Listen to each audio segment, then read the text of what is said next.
d'Algérie tout en couleur avec Coral Peinture.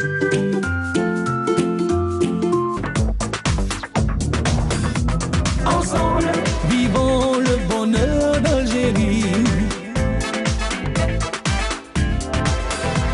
Ensemble, apprécions les couleurs d'Algérie.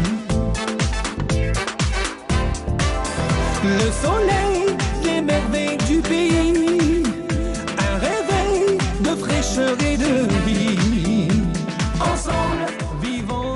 Mesdames, Mesdemoiselles, Messieurs, surtout Mesdames, bonjour. Très heureux de vous retrouver à partir de la station régionale de Constantine. Alors bien sûr, pourquoi Mesdames? Parce que nous sommes à la veille de la célébration du 8 mars qui fête les droits de la femme et la femme en elle-même, donc à travers le monde entier. Et c'est pour ça qu'aujourd'hui, eh bien, nous avons consacré, bien sûr nous sommes le 7, mais nous avons consacré notre Bonjour d'Algérie à toutes les dames, donc différents secteurs d'activité. Nous allons commencer d'abord par les femmes en uniforme avec une représentante de la douane qui est Madame Esma Belkhiri qui va nous parler du corps des douanes et du rôle de la femme dans ce corps.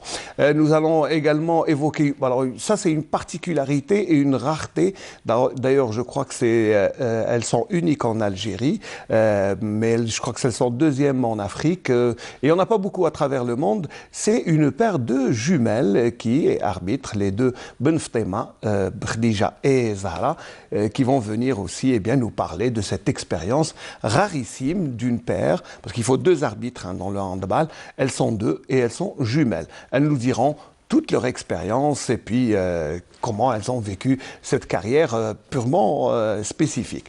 Et puis nous terminerons avec Kermani Lamia qui est déléguée médicale, mais également chanteuse et musicienne. Donc voilà, un peu de particularité chez les femmes. On a essayé un peu de toucher un peu dans toutes les différentes formes de l'expression féminine, parce que les femmes, quand elles travaillent, elles s'expriment. Alors, bien sûr, tout au long de ce Bonjour d'Algérie, nous allons avoir des chansons de femmes et on ne va pas déroger à la tradition. On voulait rester collé à Constantine, mais au féminin, et ça donne Myriam Sultan qui chante Constantine.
هذيك القعدة الزينة في خصم طينة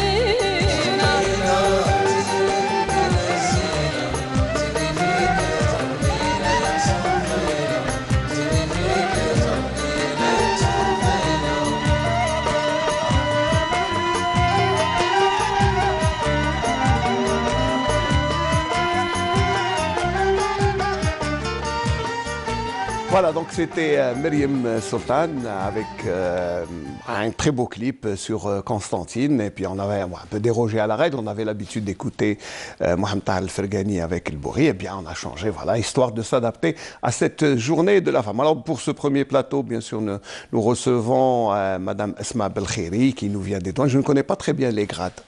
D'accord. Bon, je ne sais pas, mais il faudra nous expliquer. Marhaba bik. Bonjour monsieur, et merci à vous. Donc, D'abord, merci d'abord parce que vous êtes venu de Annaba spécialement pour cette émission. Voilà. Merci d'avoir fait le déplacement. Merci beaucoup. Donc, je suis Madame Belkhiri Asma, inspecteur divisionnaire, sous-directrice de l'informatique et de la communication au niveau de la direction régionale des douanes à Annaba. Donc, d'abord, je tiens à féliciter toutes les femmes algériennes, notamment mes collègues douanières, pour cette journée. Et que je dis bien une journée, pas une fête, parce qu'en fait, le 8 mars n'est pas une fête. D'ailleurs, on est passé de la journée internationale de la femme à la journée internationale des droits des femmes. Et c'est ce que vraiment valorise la femme, en fait. Alors, qu'est-ce que ça représente pour vous, d'abord en tant que femme, cette célébration des droits de la femme? Certainement. Le 8 mars, c'est une journée marquante, très importante pour les femmes. Mais, alhamdoulilah, d'ailleurs, en Algérie, je crois que la femme a eu ses droits bien même avant la création de la journée de 8 mars. La femme algérienne s'est pu s'imposer depuis la guerre de la Révolution. Bien avant notre religion a donné tous les droits à la femme. Même symboliquement, le Kahina est une femme qui est une princesse berbère. Oui, bien sûr. Pour citer l'exemple. Oui, voilà. oui, exactement. Vous avez absolument raison, parce que la femme algérienne est connue par ses efforts, elle donne toujours. Donc, généreuse dans l'effort. Tenace, parce qu'elle est tenace aussi, il y a une grande ténacité chez la femme algérienne. Exactement. Voilà. Et au sein de la douane, pour ne parler que du corps de douane, vous êtes combien en nombre de femmes en comparaison avec les hommes? Parce que pour nous, les douaniers, en général, c'est des hommes. C'est des hommes. Donc, permettez-moi de vous dire qu'en termes de chiffres, je peux parler de la direction régionale des douanes à Annaba. Les femmes représentent 30% de l'ensemble des effectifs de la direction régionale. C'est un pourcentage, chiffre, oui. Voilà. Et c'est un pourcentage qui reflète bien la présence forte des femmes dans ce corps, plus ou moins sensible ou spécifique. Pourtant, personnellement, je n'ai jamais considéré que j'exerçais dans un domaine exclusivement masculin. Oui, parce que les douanes, même c'est un corps paramilitaire, c'est à peu près, même s'il n'y a pas la même discipline. Mais il y a la discipline, il y a la discipline, l'assiduité, la disponibilité permanente, le jour comme la nuit. Les missions des douanes sont vastes et sont vraiment réglementées par la loi. Donc, et pourtant, parce que, en fait, c'est une évidence maintenant, je crois, que la femme est de plus en plus présente dans tous les domaines. Ça, c'est sûr. Et c'est un peu une suite logique, je crois, à la réussite des femmes aux études, d'ailleurs. Parce que, voilà. Déjà, les femmes réussissent mieux que les hommes dans les études supérieures. Voilà, donc une suite logique. On trouve les femmes maintenant dans tous les domaines. Ça, c'est certain. Voilà. Dans tous les corps de métier. Et puis, bien sûr, la douane n'y échappe. Et est-ce que vous avez les mêmes tâches que les hommes ou est-ce qu'on vous donne certaines tâches spécifiques? Non, du tout. Les missions et les tâches sont les mêmes.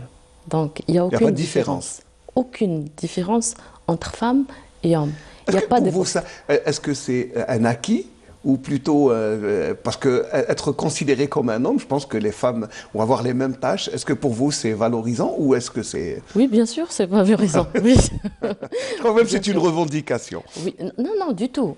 Parce que, en ce moment, je crois que le critère, c'est la compétence. Très bien. Rien à voir avec le sexe, femme ou homme. Donc, si on est compétent, si on a choisi ce métier, donc on doit l'accepter comme il est. D'abord, avant de passer sur ce sujet, je dois vous dire que pour la douane a connu plusieurs expériences des femmes qui ont bien réussi et qui occupent davantage des postes supérieurs et des postes de responsabilité. Je peux même citer à titre d'exemple qu'au niveau de la direction générale des douanes, on a une femme qui occupe le poste d'une directrice centrale, un poste assez sensible, assez délicat. C'est pas évident d'occuper ce poste-là par une femme, mais alhamdoulilah, les femmes en douane ont honoré alhamdoulilah leur poste. Et la douane, je pense que depuis l'indépendance, il y a toujours eu des femmes, oui. Même si c'est des pourcentages différents, mais il y a toujours eu des femmes dans ce corps. Oui, bien sûr. Depuis l'indépendance, c'était pas peut-être de la même présence d'aujourd'hui, mais il y avait toujours des femmes. Parce que si on dit la douane, par exemple, au sens simple des gens, il y a toujours une obligation d'une femme, par exemple, visiteuse, une dame qui s'occupe de la visite des dames. Des dames. Donc voilà, c'est tout à fait normal. Donc pratiquement, oui. Auparavant, les postes ou bien les tâches des femmes, c'était exclusivement pour ça. Mais maintenant, comme je vous l'ai dit, il n'y a aucune différence entre femmes et hommes. Les tâches et les missions sont les mêmes. Pour preuve, vous êtes chargé de communication. C'est un poste sensible pour représenter, parler au nom de toute la douane. Bien sûr, être honoré d'ailleurs par un poste qui nous permet de représenter toute une administration, c'est délicat et c'est sensible, il faut le dire. C'est un honneur, mais aussi c'est une lourde mission. C'est une responsabilité. Oui, c'est une responsabilité, bien sûr. Sur un plan personnel, comment on devient douanier quand on est une femme? Pourquoi vous avez choisi la douane? Ou est-ce que c'est les douanes qui vous ont choisi? Bon, si vous voulez que je vous parle de mon expérience, oui, bien sûr. Si vous voulez que je vous parle de mon expérience professionnelle, d'ailleurs, je suis une sortante de l'École nationale d'administration, où j'ai fait un parcours d'administration. J'ai choisi la filière de l'économie, puis option douane par amour. Donc, oui, donc j'ai bien choisi ce métier par amour. C'est une vocation, on va dire. C'est une vocation, voilà.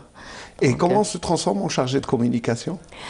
Bon, une chargée de communication, c'est parce que en douane, on est invité ou chargé d'occuper n'importe quel poste. Donc j'ai fait un parcours, j'étais au contentieux douanier, j'ai beaucoup exercé dans la technique douanière, puis la communication, après on ne sait pas.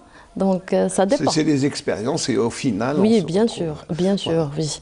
Donc je voulais justement dire que l'administration des douanes, et à sa tête monsieur le directeur général des douanes, veille sur l'égalité entre les femmes et les hommes en douane, notamment lorsqu'il s'agit de la gestion de la carrière professionnelle, veille sur les droits de la femme lors de l'exercice de sa mission, ainsi que les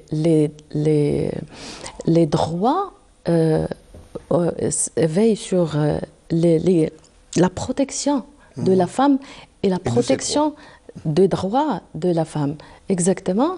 Et je crois que c'est un engagement logique, parce que, en fait, l'administration ne peut pas se priver de la moitié de ses talents. Oui, déjà 30%, il faudrait les valoriser, les mettre en valeur et les mettre au devant de la scène et surtout leur donner leurs droits Ça, c'est important. Je pense que, comme tout corps constitué, la douane eh bien, préserve les droits de la femme d'une manière assez stricte même. Oui, oui, alhamdoulilah. Dieu Alors, merci. vous savez, vous n'êtes pas le seul corps qui emploie des femmes. C'est juste un petit VTR où nous allons suivre ensemble. Moi, je l'ai appelé Femmes en uniforme parce qu'elles sont dans différents corps. Je vous invite à le suivre. Après, nous allons continuer de parler de la situation et de la condition de la femme au sein des corps constitués.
Le bon jour d'Algérie tout en couleur avec Coral Peinture.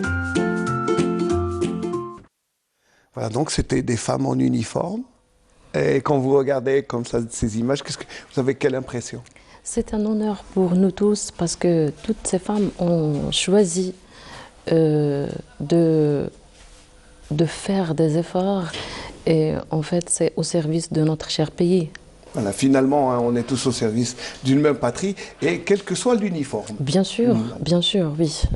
Mais moi, quand je vois ce genre d'image, hein, je vois cette implication et cette générosité dans l'effort des femmes, surtout dans les corps constitués, je me dis comment ça se passe au sein de la famille. C'est un peu difficile à gérer, peut-être. Pas trop, non. Mais il faut savoir gérer. Voilà, justement, comment on gère. Il faut s'organiser. Voilà, et il faut, si on peut dire, une compréhension. Donc, oui, surtout de la part du conjoint, il faut avoir une grande compréhension. Oui. Voilà. Oui.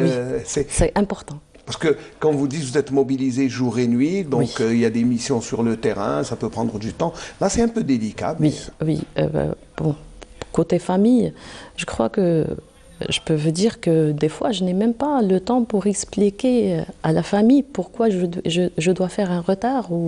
Donc, oui, la compréhension et la gestion, c'est l'essentiel dans notre métier, en tout cas. Mais sinon, ça va, vous arrivez à gérer, ça va? Oui, bien sûr. Bien sûr, pourtant, je peux vous dire que... On peut dire qu'il y a quelques défis. Ça, c'est le premier défi de la femme. Voilà, ouais. Il y a quelques défis.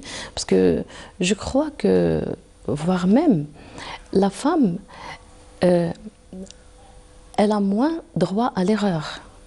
Surtout aux côtés, par exemple, parlant des douanes, la femme a moins droit à l'erreur. Notamment que les exigences sont plus fortes vis-à-vis d'elle. Voilà. Et encore, maintenant, c'est pas tout à fait comme avant, parce que revenons un peu en arrière. Oui, si on revient 30, 40 ans en arrière, la condition. Même pas. Parce qu'auparavant, par exemple, à la douane, les femmes douanières préféreraient ne pas être nommées dans certains postes de responsabilité. De responsabilité ou postes sensibles, tels que par exemple le poste de chef brigade mobile, qui nécessite vraiment une disponibilité permanente, le jour comme la nuit, des sorties de barrages, une présence sur terrain, ou bien des postes de responsabilité, tels que chef d'inspection divisionnaire ou directeur régional, qui exigent un véritable esprit de commandement. Mais par contre, ces dernières années, on trouve que, bien au contraire, c'est la femme qui demande à occuper ce genre de poste. Voilà. Et Dieu merci, on a beaucoup de femmes qui ont honoré leur poste. Mais pour vous, puisque c'est à leur demande, c'est aussi un autre défi, les femmes aiment les défis? Oui, peut-être, mais parce que, en fait, je vous ai dit, à la douane, il n'y a pas une distinction. Donc les tâches sont les mêmes. Mais pourquoi on se retire?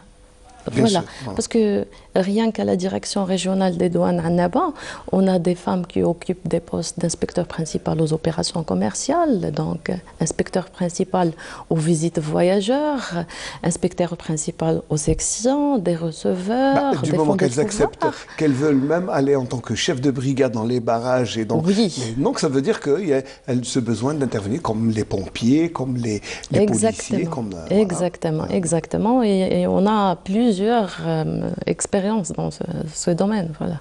Alors donc, sur un plan, donc il y a l'égalité, le défi des femmes dans ce poste pour valoriser et surtout pour assumer ses fonctions. Donc on va dire que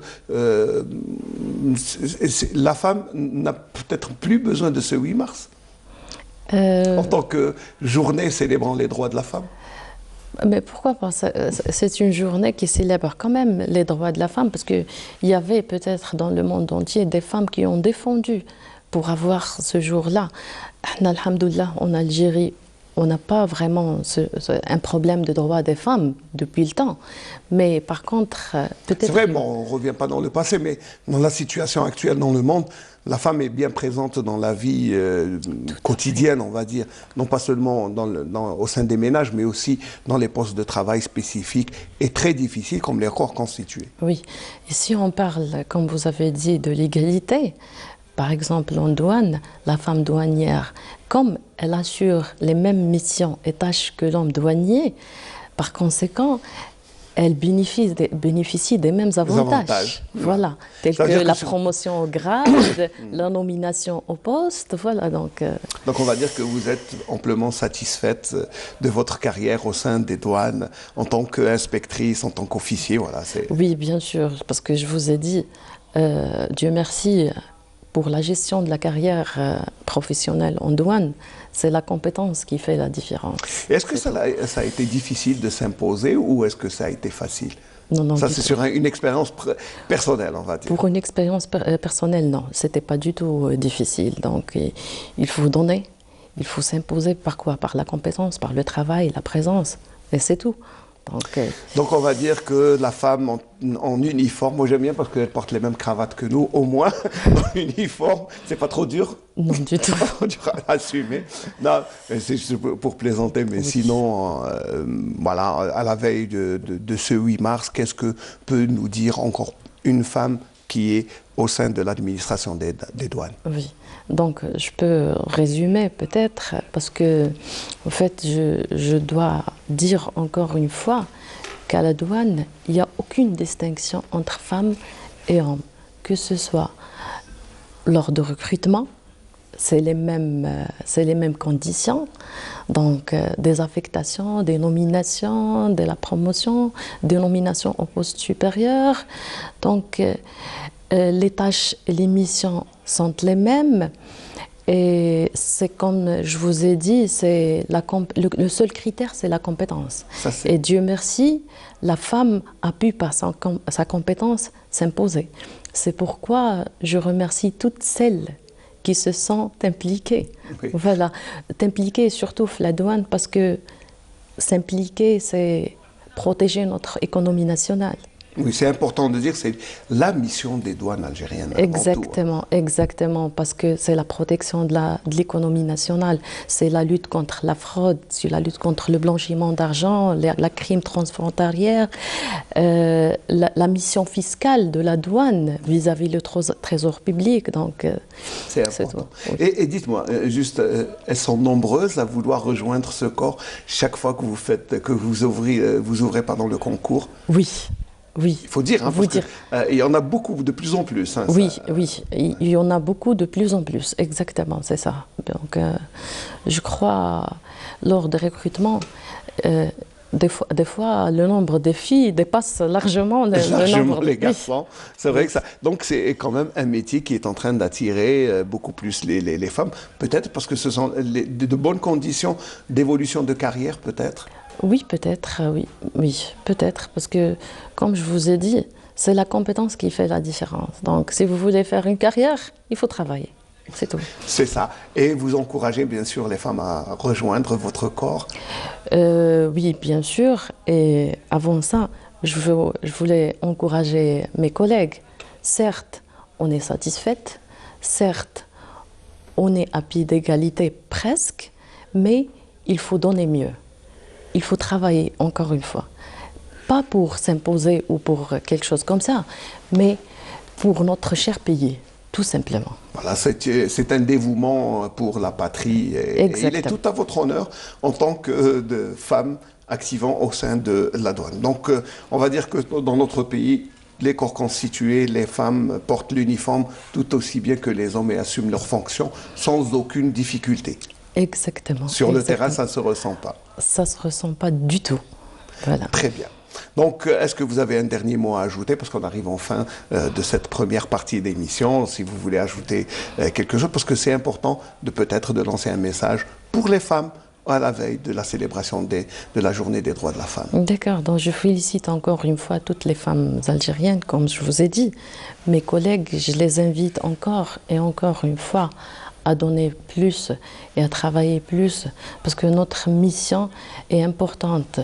La mission de la protection de l'économie nationale, c'est une mission assez sensible et assez délicate. Et si on a choisi ce genre de métier, il faut le travailler. Il faut travailler. Voilà, travailler, vous appelez. Alors moi, au nom de toute la télévision, je voulais juste vous offrir cette fleur à l'occasion du 8 mars. Merci beaucoup. Pour ne pas rentrer bredouille à la maison. Et je vous remercie. D'abord, vous avez dignement représenté le corps des douanes par le biais de votre présence ici pour justement nous parler de la douane, des femmes et de la condition féminine au sein des corps constitués. Merci Madame Esma Belkhiri d'avoir fait le déplacement de Annaba à Constantine. Je vous remercie. Je vais vous offrir bien sûr toujours une belle chanson. Comme ça, vous n'allez pas nous quitter.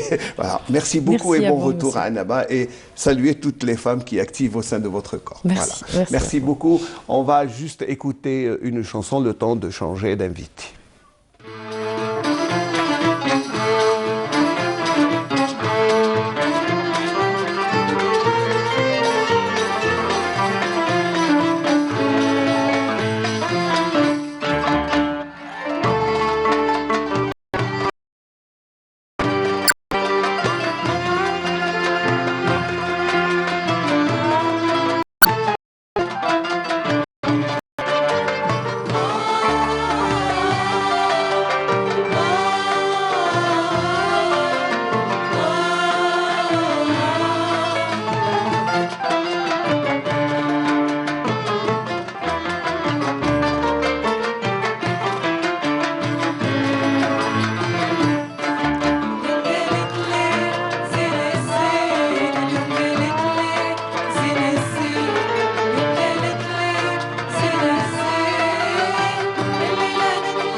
C'était l'Azifet de Tunisie et la chanson épuisée de l'émission Saharat Medina de notre ami Samir Guennez.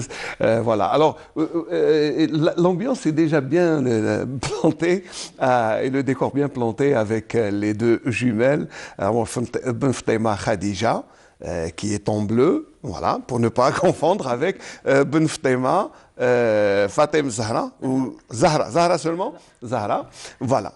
Alors, c'est vrai, ce n'est pas un effet d'optique et heureusement qu'elles ne sont pas venues habillées en même, parce que ce sont deux vraies jumelles. Marhaba bikoum d'abord, merci d'avoir répondu à l'invitation. Merci à vous. Qui est la plus grande? La plus grande, c'est-à-dire celle qui... La première. La première, c'est elle. Ben, Khadija, c'est elle toujours qui prend la parole. Voilà. C'est ça. Parce qu'en général, quand il y a des jumelles, il y en a une qui prend la parole plus que l'autre. Voilà. Voilà. Mais d'habitude, elle est plus bavarde que moi, donc... Mais allez, je vais essayer de m'en sortir quand même. Ouais. Alors, pour la particularité, c'est que je n'ai jamais interviewé de jumelles, ni de jumeaux. Donc ça sera la première fois, je vais essayer. Très bien. Quand même, voilà, après tant d'années d'exercice, c'est la première fois, mais allez. Alors, d'abord, Khadija, vous êtes d'abord professeure d'éducation physique. Oui. Enseignante, Oui. tout comme votre sœur. Et puis, vous avez la particularité d'avoir fait du handball. Oui, depuis le jeune âge, depuis 8 ans, on s'est intégré facilement. Comme le papa avait une école, il était directeur d'école primaire, donc on avait l'espace, on avait tout pour s'intégrer. Et pourquoi avoir choisi le handball? Ou c'est une vocation, c'est un hasard ou... Non, c'est un hasard. Il y avait un jeune technicien qui était fraîchement sorti d'un institut et il est venu, il a proposé au papa de faire donc ce qu'on appelle une petite école et tout. Très bien. Et c'est à partir de là que voilà, on a commencé, on avait 7-8 ans. Et vous avez d'abord été joueuse? Oui. C'est ça. Donc vous avez d'abord joué. Oui, oui. Et après, comment on se transforme et on devient arbitre? Ben, on est comme ça. Il y avait nos obligations d'études et tout, donc on s'est dirigé vers l'arbitrage. C'était comme un instinct, voilà, comme ça. C'est venu tout seul? Voilà, tout seul. On était jumelles. Et comme l'arbitrage en handball, c'est la paire. Donc, et on faisait la paire, on avait tout pour réussir. Les deux font la paire. Voilà. Et vous jouez à quel poste avant de devenir... Donc, j'étais polyvalente, ailière et arrière. Elle était beaucoup plus pivot. Ah, quand même, vous ne jouiez pas dans le même poste? Oui. Silencieuse, elle n'est pas aussi bavarde que ça. Alors, Zahra Belftema, vous, le handball, vous l'avez choisi ou vous avez suivi votre sœur seulement?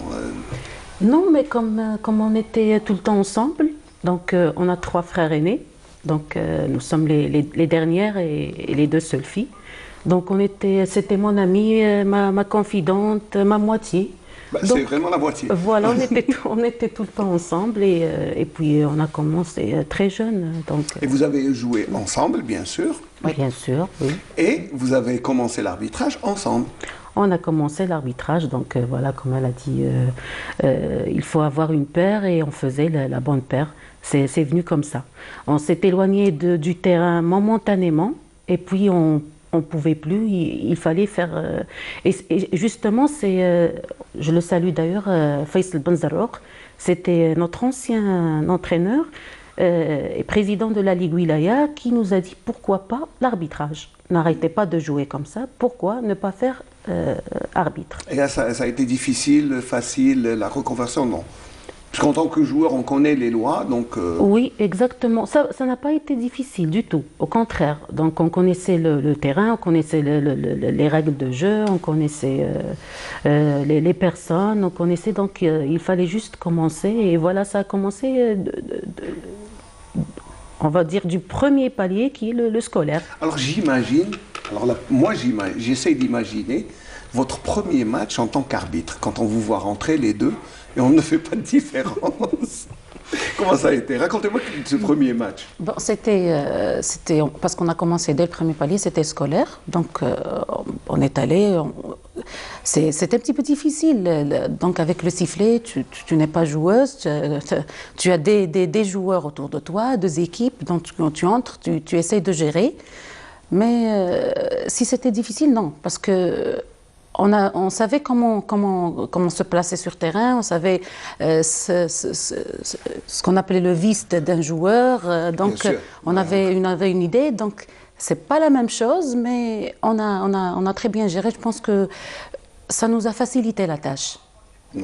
D'avoir été joueuse et puis arbitre. Bien sûr, ça sert. C'est un arbitre qu'avec une expérience de joueur, voilà, ça aide beaucoup. Ça aide, mais ce qui est bien, c'est qu'il faut aussi avoir des automatismes. Bon, pour vous, très bien. Ça n'a pas été très... Alors, on regarde les photos ensemble. Là, c'était votre passage de grade. Oui. Voilà, confédéral. Voilà, confédéral. C'était au Bénin. Là, c'est voilà, vraiment au début de votre carrière. Voilà, là, vous avez... Là, ce sont quelques matchs. Oui, ça c'est le tournoi international à Constantine. Très bien. Là, c'était... Ça, c'est le championnat des nations arabes à Marrakech. Voilà. Là, c'est un championnat des nations arabes aussi à Tunisie. Ça, c'est au Burkina Faso. Champions League? Non, c'est la CAN. Ça, on avait officié une finale de Champions League. Ah, quand même. Ça, c'est le regroupement des arbitres internationaux en Espagne. Voilà, on a pris seulement quelques photos parce qu'il y en avait beaucoup. Voilà, mais pour je ne sais pas, vous avez arbitré des hommes et des femmes. Oui, et c'était surtout des hommes. Vous avez beaucoup plus arbitré des hommes. Oui, c'était surtout des hommes parce qu'on nous voyait toujours. C'était la paire qui savait gérer les matchs hommes. Et même les hommes, ils étaient, je pense qu'ils étaient plus respectueux envers une paire femme, donc ils ne faisaient pas beaucoup de problèmes dans les matchs. Et vous se pétez moins. Voilà, beaucoup moins de contestations. Exactement. Donc c'était beaucoup plus. Et nous, c'était les matchs qu'on gérait mieux. C'était les matchs. C'était plus facile pour vous? C'était plus facile pour nous, oui. Zahra aussi, c'était la même facilité? Oui, c'était plus facile, plus gérable, plus... voilà, les garçons, on va dire, ou les hommes, on va dire respectueux, dans le sens où ils évitaient de faire des gestes ou de dire de gros mots ou quelque chose. C'est vrai, ils se retenaient, il y avait une certaine retenue. Contrairement à ce qu'ils fassent d'habitude avec les paires masculines. Ouais, d'autant plus qu'il y avait des moments, moi je sais, le handball, il y a des moments d'intensité où ça se joue à très peu, surtout dans les dernières minutes. On s'envole, il y a là, mais le respect, puis surtout il y a des sanctions. Quand vous sanctionnez un joueur, vous le faites sortir 2 minutes. C'est plus facile de faire sortir une femme ou un homme. Les sanctions, elles sont toujours difficiles à donner, c'est toujours difficile, mais bon, on va dire que c'est plus facile de sanctionner un homme. C'est plus facile. Une femme, ça parle beaucoup. Oui, ça parle beaucoup, mais bon, ça passe toujours bien. Alors, sinon, sur le plan carrière, vous avez arrêté l'arbitrage. Oui. Mais vous vous êtes reconverti toujours, vous êtes devenu délégué. Toujours dans le domaine, on essaye de s'éloigner et puis on ne peut pas. On ne peut pas. Ça, c'est impossible. Voilà. C'est impossible de s'éloigner. Quand on a un amour pour le sport, on ne peut pas. C'est pas facile. Donc, on s'est converti. C'est par rapport à des problèmes beaucoup plus de santé. Le corps ne pouvait plus suivre parce qu'arrivé à un certain niveau, il fallait des exigences, il y avait des exigences de préparation physique, voilà, exactement, et le corps ne suivait plus. Donc on a été joueuse, puis arbitre, il y avait cette préparation physique, il y avait cette hygiène de vie à respecter. Et là, à partir de là, on n'a pas pu continuer. Par la suite, c'est aussi venu tout seul, donc puisqu'on avait une certaine expérience, Monsieur le Président de la Ligue régionale Est nous a demandé pourquoi pas la formation des arbitres. Donc vous avez une certaine expérience et tout, pourquoi pas aider les arbitres à mieux comprendre les lois, les appliquer. En plus, il y a l'évolution des lois, il y a toujours de nouvelles lois. Exactement. Voilà, il y a toujours une évolution des lois, il y a tout ce qui est directive, nouvelles directives à chaque championnat du monde, à chaque... Et ça veut dire que maintenant vous formez les arbitres, toutes les deux? Oui. Voilà. Encore toutes les deux? Toujours ensemble. Inséparables. Toujours ensemble. Donc on est dans la formation, la continuité avec les arbitres, on essaie de faire des regroupements chaque année avant le début du championnat. Et voilà, ça s'est toujours bien passé, alhamdoulilah, jusqu'à maintenant. Ben, La reconversion aussi a été facile, Oui, Zahra? oui, il n'y a pas de souci. De toute façon, on a toujours été au service des arbitres. On souhaite que le nombre des arbitres, jeunes surtout, grandit un peu. Et puis voilà, nous resterons toujours à leur disponibilité. Il n'y a pas de souci. Alors, moi j'ai vu, vous avez suivi le championnat du monde de handball récemment. oui. Et vous faisiez toujours le compte-rendu à travers les pages Facebook de la Ligue régionale. Oui. C'est ça? Oui, oui, oui, c'est comme ça. Il faut toujours rester dans le bain. Il faut toujours. Il y a cette continuité et c'est comme ça qu'on évolue. C'est comme ça. On aimerait bien voir notre handball des années 90 et tout, parce Oui. que Ouais. vraiment ça nous manque. Ça nous manque. Nous avons des jeunes, nous avons nous avons la capacité d'aller très loin. Nous avons des techniciens, nous avons. On a la patte. Je crois que nous sommes une nation de handball. Hein. Oui, Faut oui. pas seulement. Parce que le football accapare toute l'attention, mais vraiment le handball. Et ça reste le sport aussi le plus titré, hein, le sport collectif le plus titré. Le plus titré. Ça, C'est le handball, il n'y a pas photo. Il y a pas photo, mais- Et à Constantine existe un pôle de handball féminin quand même. Il y a beaucoup d'équipes. Oui, il y a beaucoup d'équipes, mais on aimerait bien que ça grandisse encore plus.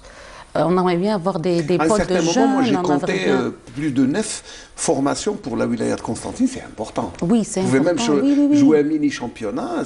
Oui, mais on aimerait bien avoir des écoles.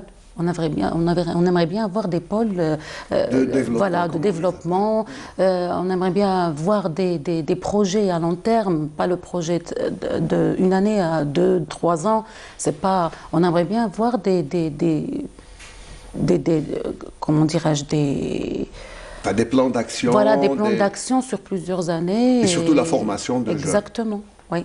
Bah, Surtout la formation des jeunes. Vous aussi, mais il faut rajouter. Oui, ouais, moi je dirais des académies carrément, et pas seulement le hand.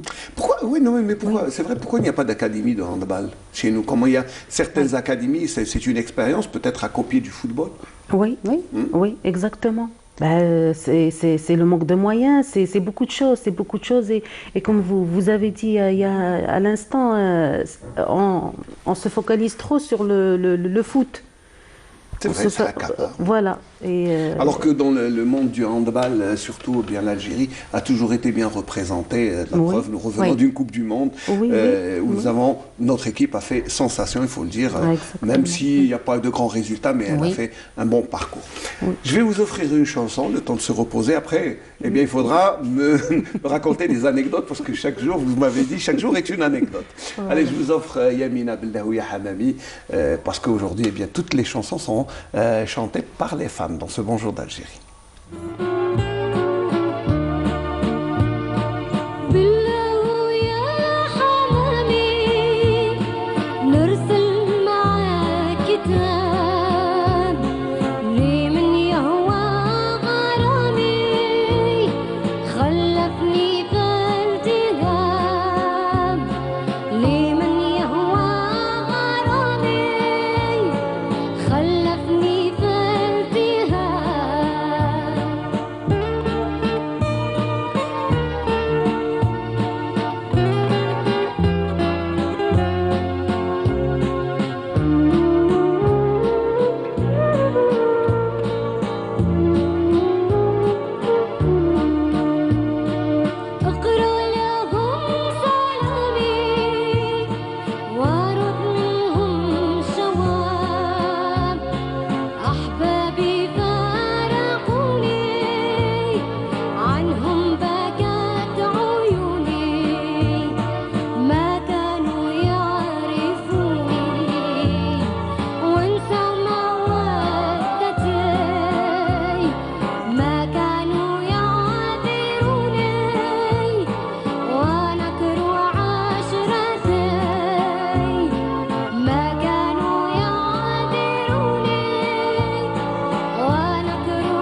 avec Couronne Peinture.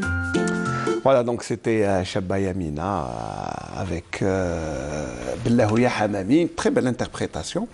Mais nous sommes toujours avec les jumelles Ben Ftema, Khadija et Zahra, je ne me trompe pas, Dafes. Alors, vous êtes, il faut dire, hein, cette spécificité, c'est que vous êtes unique d'abord dans l'histoire du handball algérien. Il n'y a pas eu avant vous, ça va être difficile d'avoir une paire de jumelles arbitres dans le handball. Difficile, peut-être pas, mais... Il faudra attendre longtemps. Mais, pas longtemps, mais c'est juste... on aimerait bien voir une autre paire féminine. Est-ce que c'est une fierté pour vous? Qu'est-ce que vous ressentez, hein, toutes les deux? Oui, on n'a jamais regretté ce qu'on a vécu dans le domaine de l'arbitrage ou sportif en général. Ouais. Et Zahra?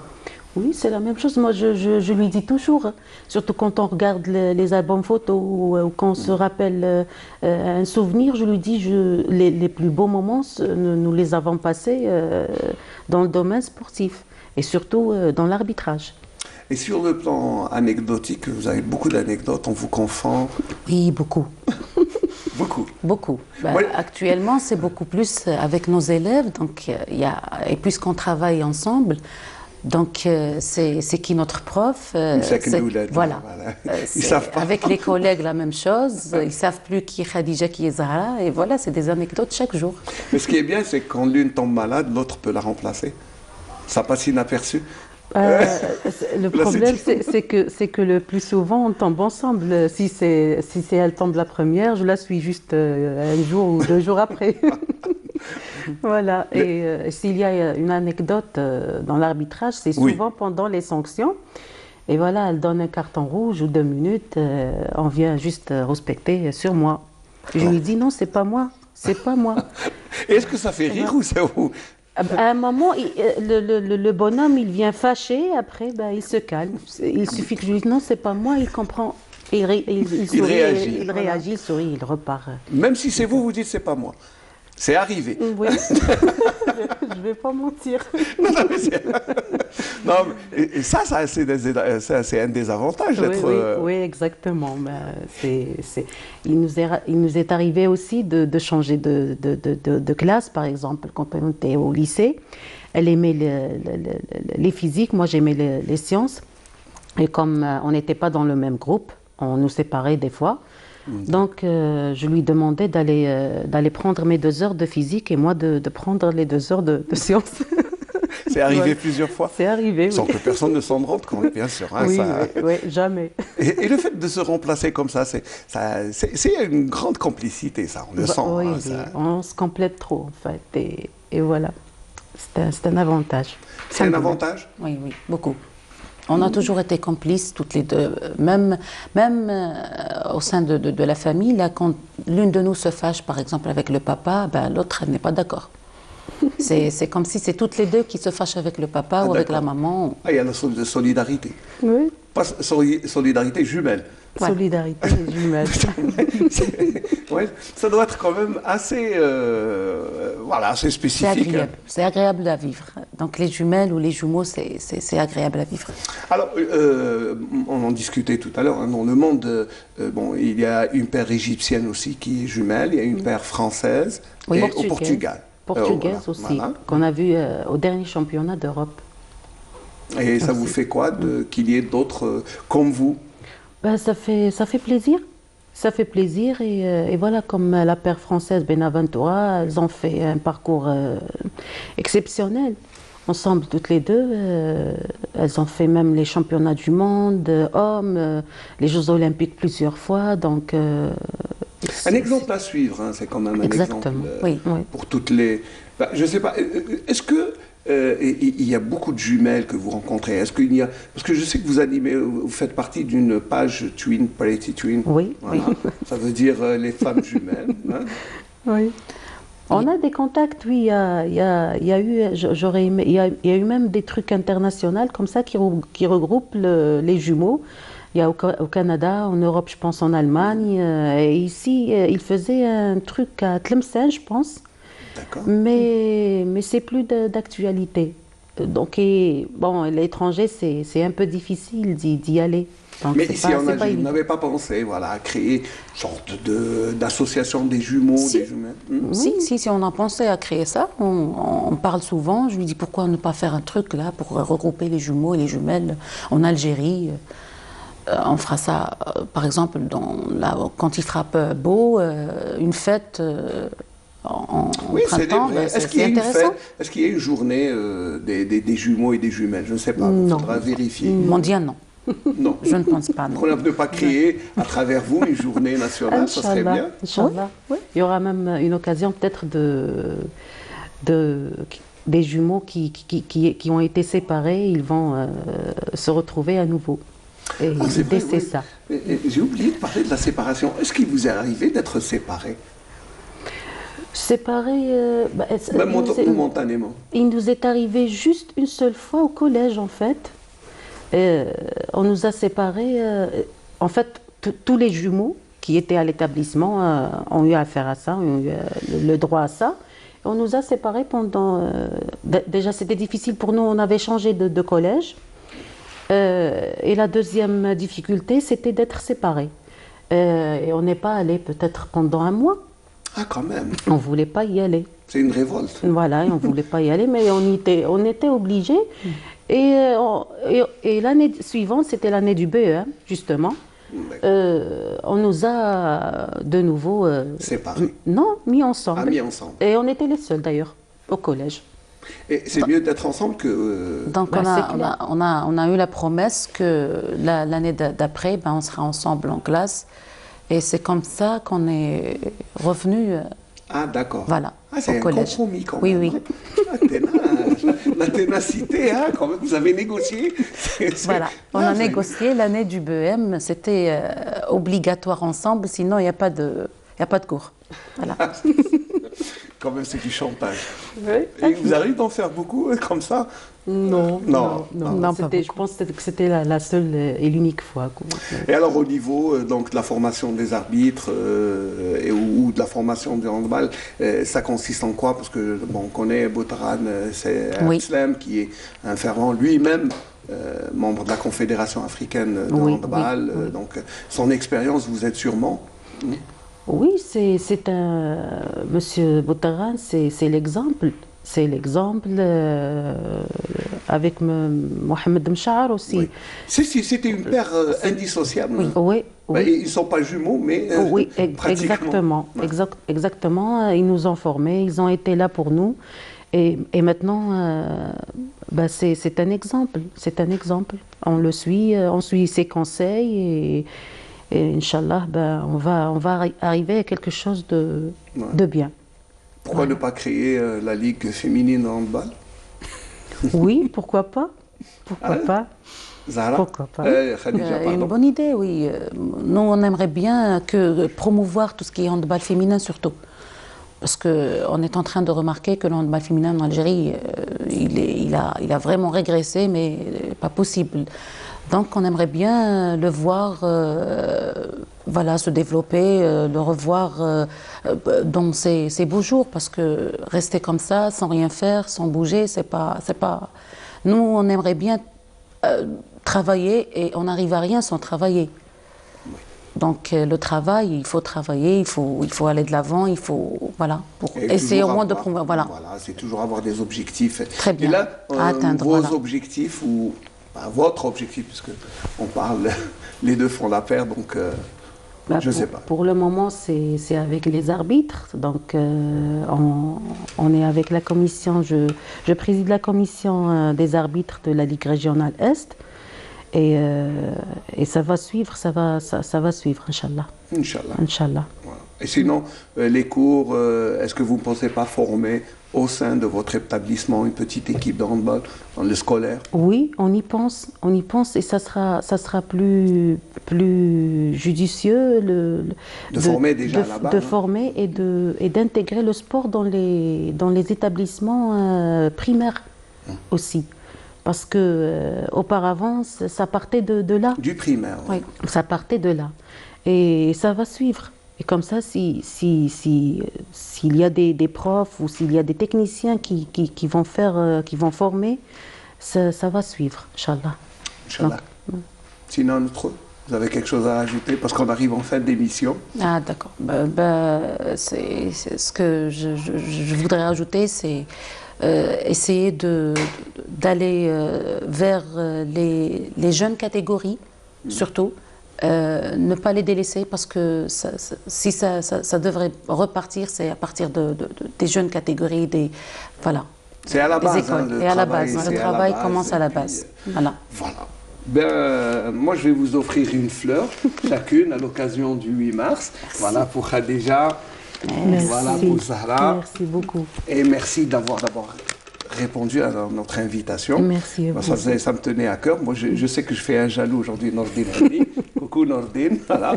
Parce que, on le salue aussi. Voilà, oui. Et puis, passez le grand bonjour à Madame Birouk, votre directrice. J'espère que voilà. Donc, je voudrais juste rajouter, puisque c'est la semaine à l'honneur des femmes, donc je voudrais dire bonne fête, excellente fête à toutes les femmes algériennes, surtout à ma maman.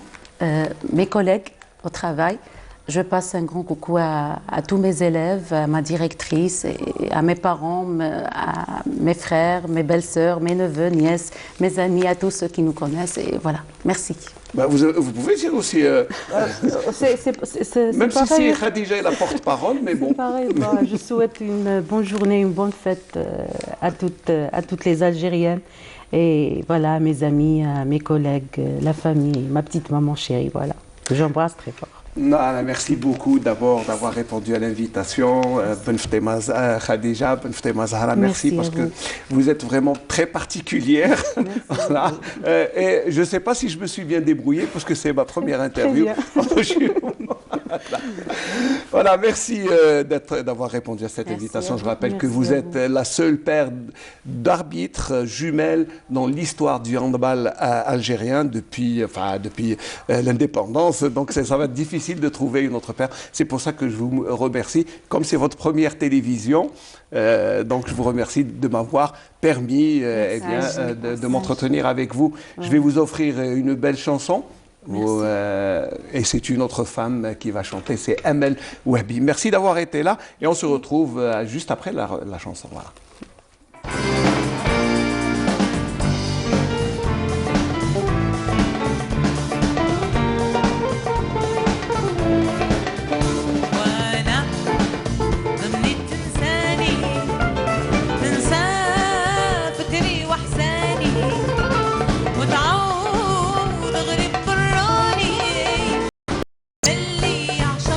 القلوب اللي ما يخلوه يستهل يعشق في القلوب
Algérien et une peinture algérienne aux normes internationales.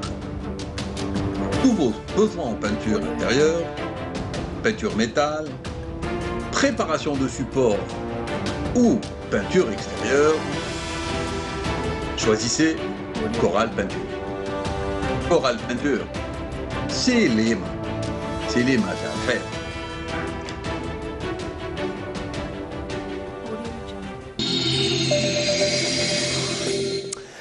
Voilà, donc difficile de sortir de l'émotion du plateau avec des jumelles et puis de reparler maintenant toujours des femmes, et cette fois-ci en musique et en chanson, mais avec Lamia Karmani.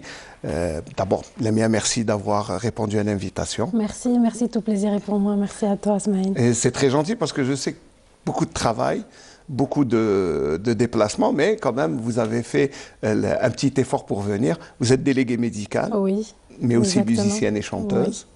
Oui. Donc je suis une femme qui travaille et qui fait ses passions, donc qui est passionnée de musique. Et donc j'essaie de joindre les deux bouts. Ça doit être difficile. C'est difficile. C'est toujours, on parle de la difficulté d'exercer sa vocation et son métier en même temps. Ben, moi, je trouve pas que c'est difficile, mais le truc, c'est que c'est grâce à la musique que je peux faire autre chose. Donc, quand je vais faire ma passion, etc., donc ça me fait énormément plaisir et ça me pousse et ça me donne de la force pour travailler, pour tout faire. Alors, vous êtes délégué médical. Donc, qui dit délégué médical, ça veut dire déplacement, contact, toute la journée. Et en plus, c'est pas facile. Non, c'est pas facile, mais c'est un métier qui demande beaucoup de... Il faut qu'on sache parler aux gens, il faut qu'on aime ça, Parler, c'est justement à force de parler, de convaincre les gens, parce que vous vendez un produit, c'est ça, des médicaments. Donc, je fais la promotion des produits donc, de dermocosmétiques, donc je vais voir des médecins, je vais voir des pharmaciens. Oui. C'est beaucoup de déplacements. Ça vous laisse beaucoup le temps de déplacements. Donc je fais plein de wilaya, je fais Batna, je fais Ombouari, je fais Constantine, Skikda. Je fais plein de wilaya, donc je me déplace tous les jours. Et je suis sur la route. C'est épuisant, effectivement, mais je dirais qu'il faut aimer ça. Bien sûr, si on aime, faut aimer ça. Je suis une femme qui bouge beaucoup, donc je suis très active. Donc du coup, la délégation me permet d'abord de voyager. Oui. C'est déjà pas mal. Oui. Et ensuite, puisque vous êtes sur la route, vous n'avez pas beaucoup de temps pour répéter et pour... Oui, mais quand on veut, on peut. Hein. Et quand on aime, on peut pas se passer de la musique. Hein. Il faut que je joue, même le soir, les week-ends, j'ai les week-ends. D'ailleurs, je suis enseignante de musique, donc j'enseigne les tout petits de 5 à 13 ans, 14 ans. Donc je me trouve du temps et puis voilà. Et vous trouvez du temps pour les enfants. Ben voilà, parce que... C'est quand même... Parce que travailler toute la semaine en déplacement, puis le week-end, alors au lieu de se reposer en plus... Eh ben, je te dis, hein, j'enseigne pas le week-end, que le week-end, donc les jours de semaine, j'essaie... Parce que la délégation, c'est un métier d'organisation. Il faut bien s'organiser. Du coup, j'organise mes journées et j'essaye de bien m'organiser, du coup. Et donc, les enfants, je les enseigne en jour de semaine, l'après-midi. L'après-midi. Oui. Et vous avez combien vous avez un groupe de Oui, de un petits groupe de 13, 14, âgés 15. Entre 5, 6 et jusqu'à 14 ans, 15 ans. C'est la base, hein, il faut apprendre le solfège. Vous leur apprenez quoi exactement? Au départ, moi, j'enseigne pas. Au début, j'enseigne pas le solfège. Et je commence par donc initier les enfants. Donc, il faut qu'ils aiment leur instrument. Il faut qu'ils l'écoutent. Il faut qu'ils voient. Il faut qu'ils commencent à sortir les premières notes pour qu'ils vraiment s'intéressent à l'instrument. Du coup, et après, ça vient après. Donc, j'enseigne après. On va dire que vous initiez d'abord. Exactement. Voilà, c'est une initiation. Exactement. Et après, ça développe. Mais là, ça c'est la partie pédagogique, on va dire. Voilà.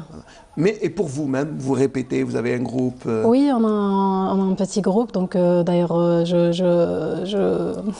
salue mon enseignant, donc mon enseignant de guitare, Djibran Belahmar, qui est mon enseignant de guitare et qui est donc avec moi. On a un petit groupe, donc guitariste, bassiste et percussionniste. Et donc moi, guitariste aussi, flûtiste et chanteuse. Donc on a un petit groupe, on essaye de se voir régulièrement, généralement les week-ends, samedi, vendredi. Mais quand il y a un événement, quand il y a un truc, maintenant avec la crise sanitaire, on justement, peut ouais, plus. Voilà, dire exactement. avec- On y arrive. Enfin, on n'a pas trop de. Mais on essaye d'être soudés et de se voir régulièrement. Mais c'est pas facile C'est de pas continuer. évident, oui, c'est pas évident. Et quel genre de musique? On fait de la musique, enfin, on fait tout, hein, on fait tout. On essaye on fait de la musique celtique, donc c'est pas tout le monde qui connaît, mais on fait de la musique celtique. On essaye j'ai perdu le mot. J'essaye de. C'est pas grave, on va le trouver. Voilà. Moi aussi, j'ai perdu quelque part. Voilà. Mais bon, les genres musicaux, bon, il y a le jazz, il y a le Oui. folk, la pop. Nous, on fait tout, hein, on fait tout, on fait tout. Vous chantez de la chanson algérienne? Algérienne, on essaye quand même de. Vous avez vos chanter. propres compositions? Non. Enfin, si et non. Oui et non. Alors, on Oui va et dire non. si et non, ça veut dire que Oui. je les ai, mais cachés, je les ai pas Exactement, encore. exactement. Et pourquoi ne pas aller vers vos compositions? Bah, je sais pas, j'ai pas trouvé les bonnes personnes. Et puis, je suis une personne très timide, une personne qui est cachetière. Donc, du coup. Pour une déléguée, ça va. Ça se voit pas, ça se voit pas du tout, ça se voit pas du tout avec les gens. Si vous me voyez sur le terrain avec Ouais. les médecins, etc., je suis très à l'aise, je parle. Ben voilà, donc il n'y a pas de Voilà. timidité. Mais dans la musique, c'est autre chose. Et pourquoi ça cache quelque chose? Ben, je sais pas, ça a toujours été mon petit jardin secret. Donc depuis que j'étais toute petite, depuis l'âge de 6 ans, 7 ans, 8 ans, donc j'écrivais quand j'étais toute petite. Et donc je cachais ça, je voulais pas montrer. Et puis voilà, mais avec mon groupe, je montre quand même. Hein. Ben voilà, vous montrez, Voilà. vous avez vos compositions. Voilà, exactement, parce que je suis à l'aise. Donc vous n'avez pas fait de scène, si? Si, des petites scènes par-ci par-là. Pas grand-chose, Pas on va grand-chose, dire. voilà. Mais sinon, se produire devant Non, pas jamais. encore. Non, Des pas grandes encore. salles de théâtre, le Si, j'ai Zénith. fait le théâtre ici à Constantine. J'ai fait aussi. J'ai fait le théâtre ici à Constantine. Voilà. Seulement, mais pas. Seulement, oui. C'est peu. C'est peu. On va dire c'est peu Oui, pour c'est peu. une expérience. Et, alors, si on regarde et la musique et la délégation, je sais pas, moi, ça me semble que ça ne Ça ne fonctionne pas. ça fonctionne pas. L'amalgame ne prend pas. Oui, mais. Ça paraît impossible. Ça paraît impossible. Voilà. Oui, effectivement, vous avez peut-être raison. Mais il faut s'organiser dans la vie, il faut s'organiser. Et la délégation, c'est l'organisation. Et moi, je suis maniaque, hein, je suis très Méticuleuse. organisée, méticuleuse. Exactement. Là, Exactement. vous allez tomber malade. Parce que les méticuleux tombent malades. Ils sont, voilà, le souci du détail est très important Oui. et ça tue. Donc, on n'est jamais, satisfait. Satisfait, Voilà. c'est vrai, c'est un gros défaut. Oui. Mais sinon, ça va. J'essaie de faire avec. Et la condition féminine au sein de la délégation, au sein du monde du travail, au sein de la musique, est-ce que pour vous, puisqu'on est à la veille quand même de la célébration des droits Oui. de la femme et de la journée de la femme, vous en tant que femme déjà active, musicienne, la femme en Algérie? La délégation en Algérie, toutes les déléguées sont en train de peut-être me voir et vont se reconnaître en moi. Et donc c'est vraiment très difficile de se déplacer, d'aller de ville en ville, de prendre la voiture. On a plein de contraintes et c'est vraiment difficile. Hein. J'avoue que c'est difficile. Et on n'est pas aménagé, donc... Ça veut dire qu'on vous considère comme un homme. Exactement. Vous avez les mêmes contraintes, les Oui. mêmes missions. Voilà. Est-ce que c'est pour vous, c'est, qu'on va dire quoi, c'est valorisant, c'est honorifique ou c'est contraignant? J'essaie de voir les choses du bon côté. Je dirais que c'est valorisant parce qu'une femme peut tout faire. D'ailleurs, c'est le cas de nos mamans. Donc, on voit ma maman. Ma maman, c'est une femme très active, une femme qui sort, une femme qui travaille, qui fait les courses, qui fait tout. Et donc, j'essaie de voir le bon côté des choses, comme j'ai dit. Et du coup, je me dis que c'est valorisant. Mais il faut reconnaître donc, que la femme algérienne est forte et il faut lui offrir une rose de temps en temps. Nous, on l'offre que le 8, Que le 8 mars. Ça, c'est un Non, reproche. On va essayer d'y remédier. Voilà. Mais c'est vrai, bon, on va dire que c'est pas... Mais je voulais surtout votre avis sur la condition féminine en Algérie. Je pense que maintenant, la femme, elle est... Du moment que vous pouvez conduire, faire de la délégation, faire de la musique, Oui. bon, on va dire que Ça la va. femme se porte bien. Oui, alhamdoulilah. Surtout la condition féminine. Alhamdoulilah, alhamdoulilah, alhamdoulilah. Alhamdoulilah. Alhamdoulilah. Moi, je vais vous offrir une chanson. le temps de se reposer un peu. Et peut-être que nos amis nous feront le plaisir de nous apporter un micro de plus pour la guitare, parce que j'aimerais quand même... j'espère qu'ils feront un petit effort. Allez, on va écouter Leila Boursali et revenir pour terminer notre dernier débat.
Voilà, c'est en musique, donc il faut...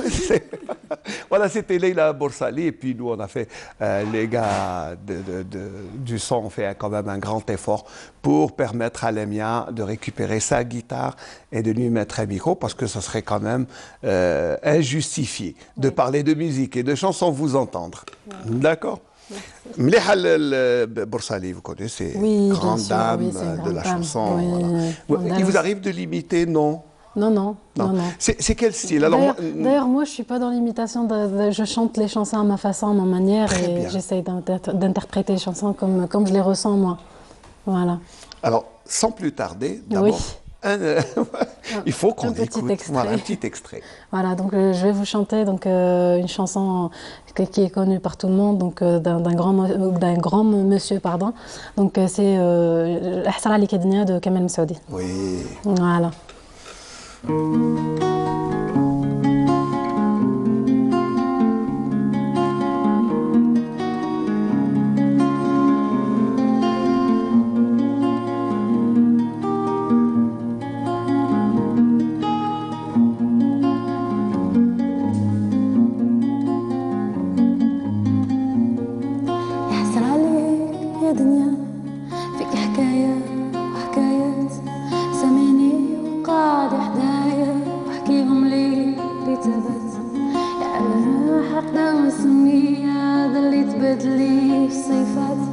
تعذبي فيا بشوية يطمع داري بركات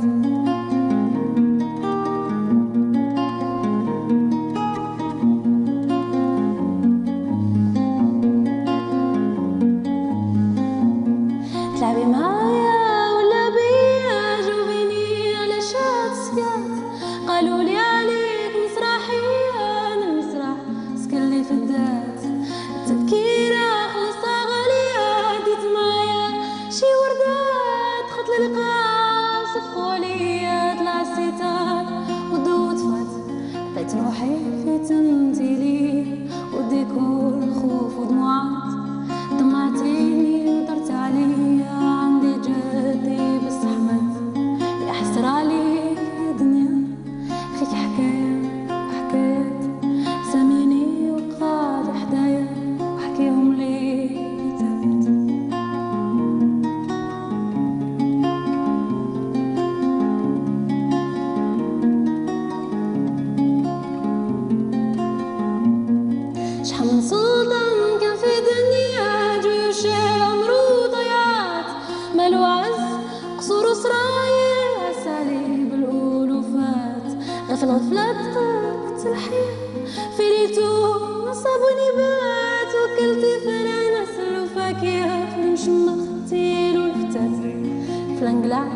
حياتو الفرحة خوات فلا نطلق مرتو المسكين صعب كي جابتلو البنات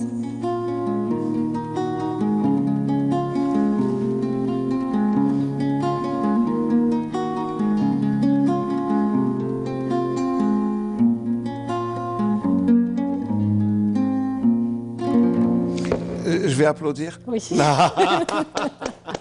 Là, il y a Texas en Merci, plus. merci. Très belle interprétation. Merci. Même si la chanson, elle est triste, nous, on Triste, aimerait oui.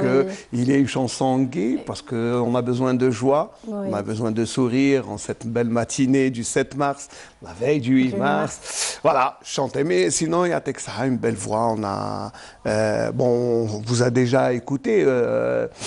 Moi, j'aurais aimé aussi qu'il y ait la flûte, parce qu'avec la flûte, c'est aussi un autre genre. Hein. Mais à la prochaine fois. Inch'Allah, il y aura, prochaine Inch'Allah, fois. d'autres. Voilà. Mais sinon, on a vu une certaine communion quand même avec l'instrument. On sentait. Oui, mais l'instrument, c'est mon meilleur ami. Ouais. Oui, c'est mon meilleur ami. Et beaucoup Ben, d'entente. Quand je vais bien et quand je vais pas bien, ben, c'est dans la musique que je me réfugie. Et ça donne mieux quand vous allez bien ou quand vous n'allez pas bien? Ah, franchement, quand ça va pas. Quand ça va pas? Quand ça va pas, c'est là où il y a l'inspiration. C'est là D'accord. où je chante mieux et que je joue mieux. Et... Pourtant, c'est quand l'euphorie aussi et donne quand même. Et c'est une source Oui, d'inspiration. oui, c'est vrai. Mais quand ça va mal, ça s'exprime mieux, ça sort plus rapidement. Exactement, il y a plus d'inspiration, il y a plus de choses qui sortent. Et Plus d'émotions surtout. Voilà. Et la musique, si en termes de pourcentage, quelle part a la musique dans votre vie? Ben, 90%.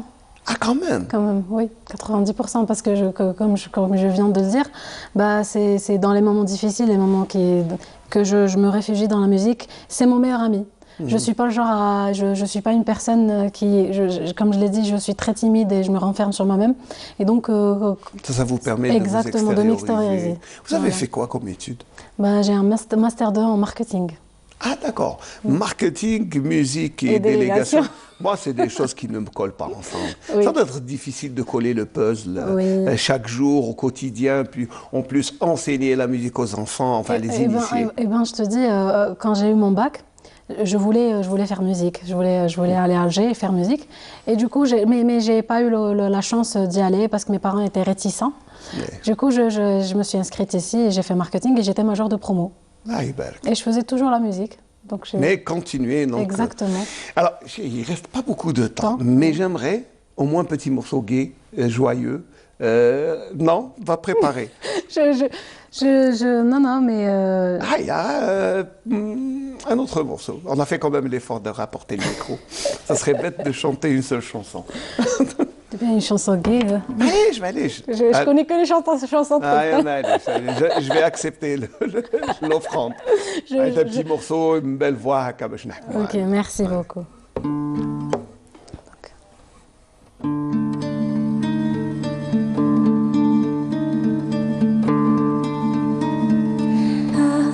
يا الخير فوقني ما طوال الناير فوقني ما طوال تجرى الحلول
Voilà, merci beaucoup, Lamia Karmani, d'abord pour cette très belle chanson.